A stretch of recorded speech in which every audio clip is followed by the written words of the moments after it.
Like tourism. Sige siya, kini. Ikaw ni? Yeah. O, kana. Guys! Ayun na, sige, pakantahan sila kay Kani bitaw siya no, kay lamig idukdukon. Inalang ko siya, ganihan na taginan. The press don't see the bonnet. Everybody is in front of the bonnet.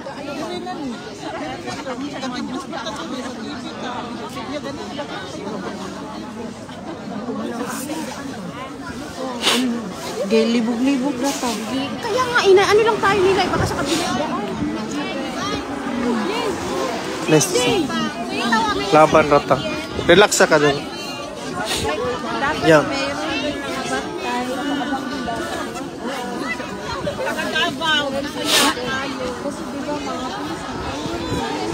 Dili harangan against 120 million.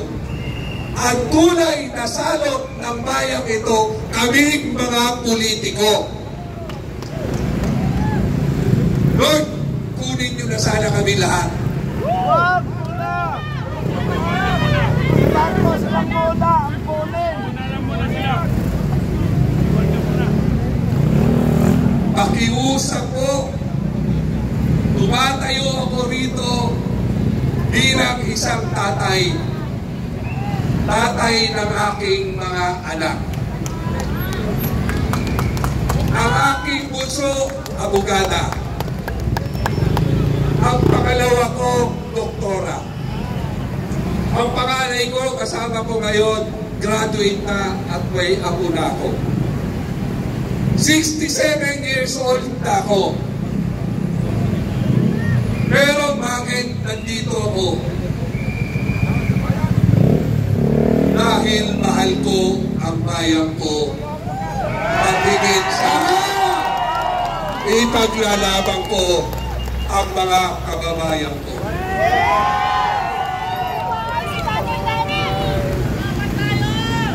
Ang pagbabago ko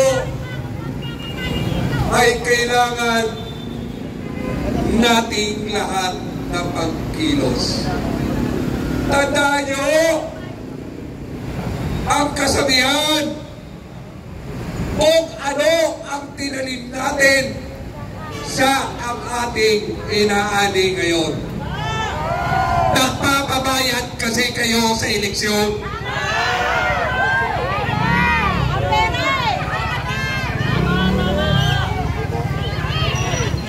Sa halagang 1,000, halagang 1,500, kahit hindi nyo kakilala, binoboto nyo pa. Tingnan nyo ngayon yung mga congressman ninyo.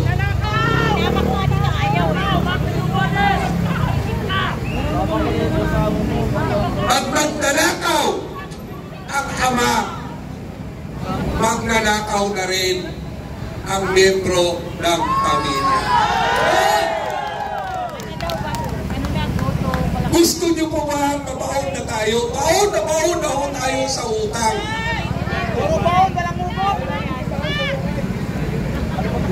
Pero bakit hanggang ngayon, ibibalikan pa rin kayo para hinihintay nyo na may magbayad sa inyo, kaya sasama kayo sa rally.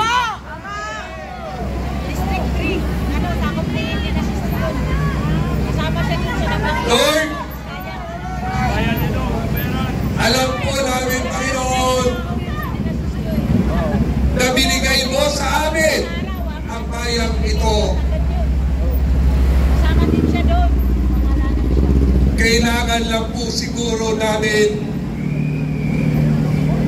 suriin ang puso ng bawat Pilipino. Kayo po nandito ngayon, alam ko lahat tayo may dala-dalang problema. Simpleng problema, bigas, pagkain, pamasahe. Ang pangunahin namin problema sa Bongbong Bangag. Kung patino ang presidente natin, titino rin ang kanyang mga tauhan.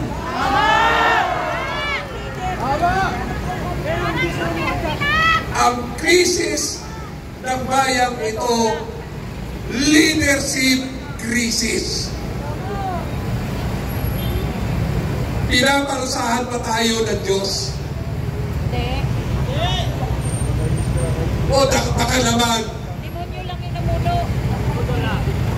hinihintay na matuto tayo, magising tayo para patalsikin natin ang adik na presidente, ang adik na nakatira sa Malacanang.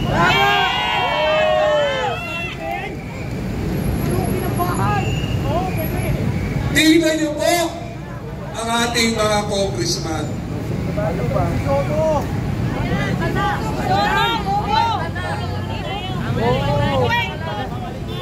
Alam nyo, lahat tayo dito ay ibabaon at ibabaon kung hindi natin imubulat ang puso at isip natin. Parang awa na po ninyo. Mahalin natin ang bayan natin. Kung mahal natin ang bayan natin, bakit hindi natin ito ipinaglalaban?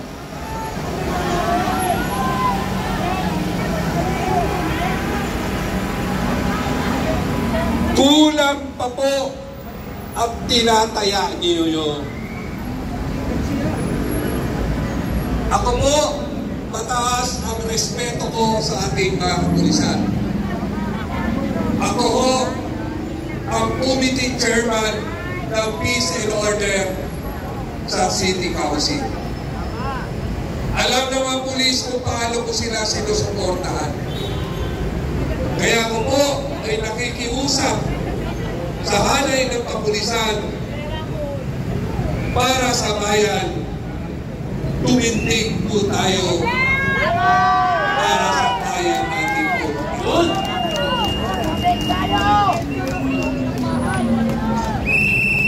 Habang hindi tayo kikibo, pagsasalita, kikilos, itong mga maginang-ginan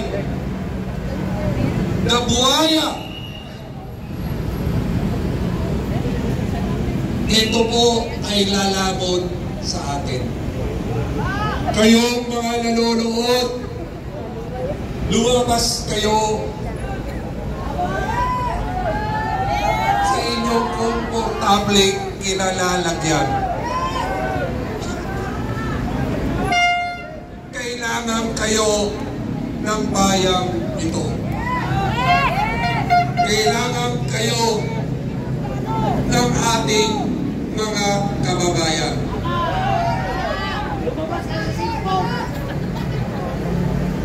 Nasa atin ang gawa, nasa Diyos ang awa.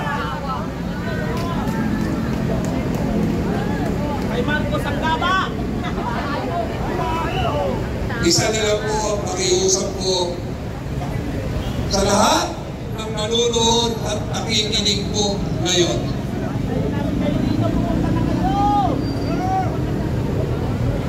May pagmamahal pa po ba kayo sa bayan ito? Iniisip mo ba ang pamilya mo na ngayon pa lang hirap na hirap ka nang magtanggol? Ikaw, sir, mamang pulis, alam ko, nire-respeto namin ang sagisan ng uniform ninyo. Pero may tungkulin din kayo sa bayang ito na ipaglaban nyo ang tama. Sa mga Gen Z, sa mga Gen Z, sa mga kabataan, tingnan nyo ang inyong mga ba hirap na? Hirap na si tatay na pakainin kayo. Hirap na itaguyod ang pag-aaral nyo. Samantalang obligasyon ng gobyerno na tulungan kayo. Bakit hindi kayo naabutan ng tulong dahil magnanakaw ang aming presidente? Ang magnanakaw ang presidente, magnanakaw din ang kanyang mga kawanin. At dahil alam ng mga congressman na magnanakaw ang presidente, kaya sila ay nagkakaw na din. Sino ang kawawa? Ang mga ordinaryong taong bayan. Ang gobyerno ay binubuo ng pamilya. Obligasyon ng gobyerno tulungan ang bawat membro ng pamilya. Pero dahil ating ang namumuno sa atin, walang pakialam sa taong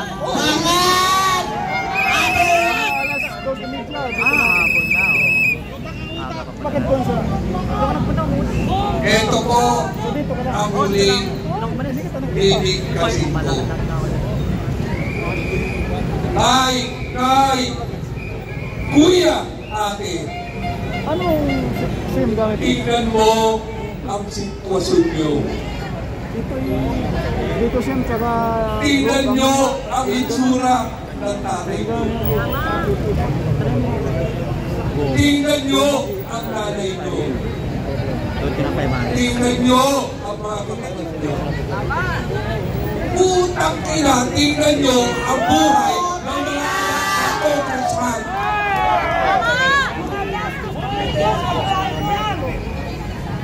Putang ina, tingnan nyo ang anak ng mga district engineer ng TPWD.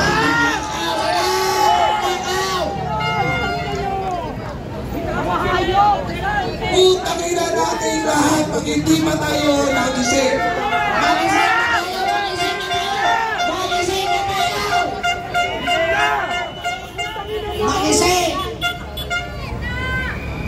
Pagpasensyahan nyo yung binibitawang pong salita.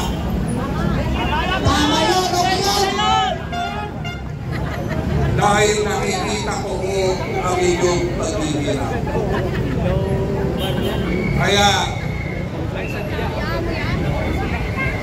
ano pa ang hinihintay nyo? Kuya, Ate, para sa inyo ang ginagawa namin dito ngayon.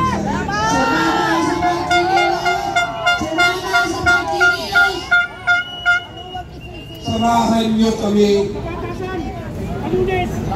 para sa henerasyon nyo.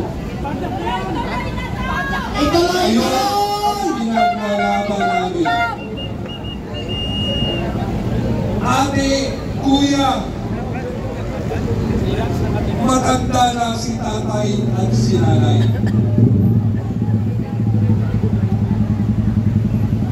Panginoon, ipuin mo po lahat ng mga naghihirap ngayon. Amen. Paglinawin niyo po sana ang mga puso ng mamamayang Pilipino. Amen.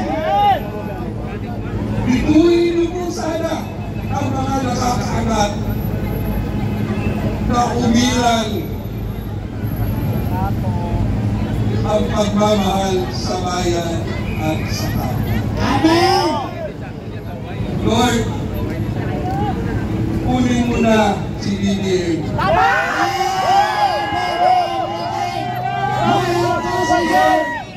Kunin mo na si Speaker. Marcos resign!